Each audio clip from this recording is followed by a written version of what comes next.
Icon V adalah metode kita yang ketiga untuk mendapatkan evidence based on test content. Setelah kita mempelajari dua metode yang lain, yaitu CVR dan ACP, kita akan mencoba mendapatkan bukti yang lain menggunakan Icon V. Jadi metode yang dikembangkan oleh Icon. Nah, Icon V sendiri Anda harus pahami benar-benar karena ini cukup kompleks dalam melakukan analisanya. V di situ adalah kode atau simbol yang digunakan oleh icon untuk mendapatkan atau untuk menggambarkan indeksnya, yaitu V sama dengan S dibagi N dikali Si dikurangi 1. Nah, kita coba pahami satu-satu notasi dari icon ini. Yang pertama adalah N. N di sini adalah jumlah expertnya. Sama seperti tadi, ketika kita melakukan expert review, kita tidak mungkin menggunakan hanya satu expert, tapi biasanya beberapa expert.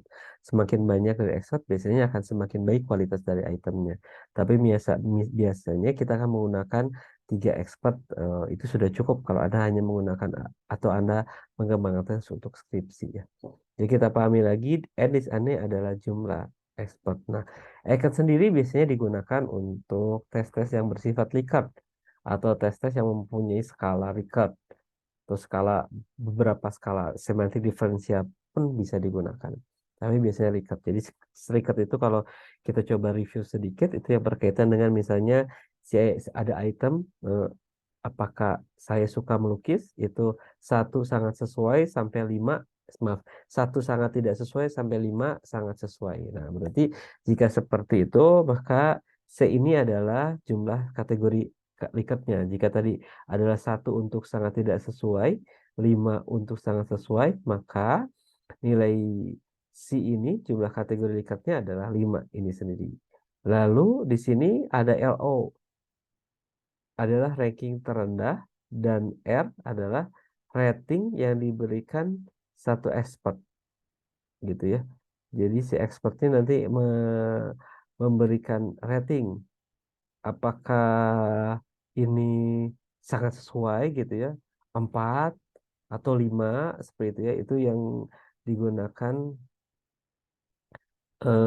dalam dalam penilaian terhadap eh, itemnya. Jadi kalau misalnya, oh item saya menyukai melukis itu si expertnya memberikan ratingnya 5 atau 3 atau 4 sangat sesuai gitu atau 2 sangat tidak sesuai, 1 sangat tidak sesuai. Nah, jadi kalau rating ini adalah rating yang diberikan untuk menilai. Jadi ingat ya, ketika tadi metode sebelumnya kita hanya menggunakan 3 rating. Nah, ini bisa menggunakan Likert scale, bisa 1 sampai 5 rating, sampai 7 pun bisa. Nah, di sini, R di sini adalah rating yang diberikan oleh expert, lalu jumlah S dari semua rater sebanyak N, gitu ya. S itu jumlah dari S untuk semua rater sebanyak N. Nanti kita akan coba melakukan perhitungannya ya. Jadi, kita jumlahkan S dari rater 1, S dari rater 2, S dari rater 3 gitu ya. Nah, ketika dijumlahkan itu adalah S gitu ya. Jadi ada sigma S-nya. Nah, lalu hitung rentangnya bisa 0 sampai 1. Skor 1 merupakan menyatakan bahwa semua rater mendapatkan atau memberikan nilai tertinggi. Jadi kalau penilaian setiap item itu ada 5, maka semua rater memberikan nilai tertinggi. Lalu bandingkan dengan tabel signifikansinya gitu ya. Contohnya di sini N of items di sini ada nilai V-nya gitu ya. Nanti nilai V-nya M-nya ada berapa, raternya ada berapa gitu ya. Itemnya ada berapa, raternya ada berapa. Jadi tabel ini adalah kita bisa berdasarkan rater, bisa berdasarkan itemnya seperti itu. Jadi kalau misalnya ada 3 rater, ya udah kita lihat eh, mungkin lebih fokus pada raternya aja di sini yang digunakan N. Oh, 3 rater. Number kategorinya yang mana? Oh 5. Misalnya kita tadi menggunakan skala 5. Maka nilai V minimalnya adalah 0,92 gitu ya. Itu yang kita harapkan dapatkan nilai V-nya. Kita ambil contoh langsung ke menghitung. Misalnya suatu item dinilai oleh 3 rater dengan skala 1 sampai 5. Jadi rater menilai kesesuaiannya bukan 1 sampai 3 tadi esensial, tapi dari 1 sangat tidak esensial ke 5 sangat esensial. Lalu si rater ini ada ABC itu memberikan nilai 4, 5, 4, 4, 5. Lalu hitungan nilai V-nya. Maka kita bisa lihat di sini kalau tadi Anda ingat rumusnya, V sama dengan S dibagi N dikali C dikurangi 1 ya, ininya dalam kurung, ini juga dikasih kurung ya, lebih mudah. Nah, kita akan coba mengisi ya. Kita belum punya S sekarang, tapi kita sudah punya N.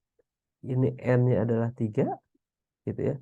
Lalu kita punya C adalah 5 di sini. Oke, yang kita belum ada S-nya. Nah, S-nya tadi kita dapatkan dari R dikurangi LO ya, untuk setiap orang. Jadi di sini adalah si rater 1 tadi di soal ini itu memberikan nilai 4. Maka di sini 4 dikurangi 1 sama dengan 3. 4 kurangi 1 sama dengan 3, 5 dikurangi 1 adalah 4. Nah, di sini maka kita punya nilai S. Tadi itu S-nya kita harus jumlahkan karena S-nya tidak ada di satu orang. Maka di sini adalah 3 ditambah 3 ditambah 4. Dibagi 3 di sini dikali 5 dikurangi 1. Jumlah kategorinya 5 kurangi 1. Maka nilai 0,83 dari nilai V untuk item ini. Nah, dari tabel nilai minimal V yang didapatkan dengan tingkat kesalahan 5% adalah 0,92. Maka dengan kata lain bahwa item ini tidak cukup relevan untuk digunakan sebagai hmm, soal ya. Soal atau dibagi item. Nah, sekarang untuk contoh yang berikutnya, silakan Anda hitung nilai V-nya. Kita akan balik. Nah, kita akan ada punya dua item lain.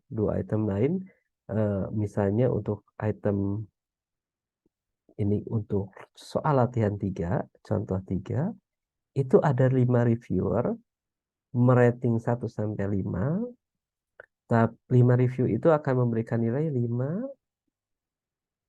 5, 3, 4, dan 5. Gitu ya. Lalu untuk contoh yang berikutnya ada contoh 4 yang nanti Anda harus masukkan nilainya ke dalam tugas itu 5 reviewer. Lalu review itu memberikan nilai 5, 4, 4, 4, 5. Nah, Anda nanti akan lihat apa yang terjadi ketika nilainya hanya berbeda satu aja, satu angka. Silakan dinilai apakah item 3 merupakan item yang relevan untuk digunakan atau tidak relevan. Jadi ini adalah latihan ketiga dan keempat untuk latihan evidence based on test content.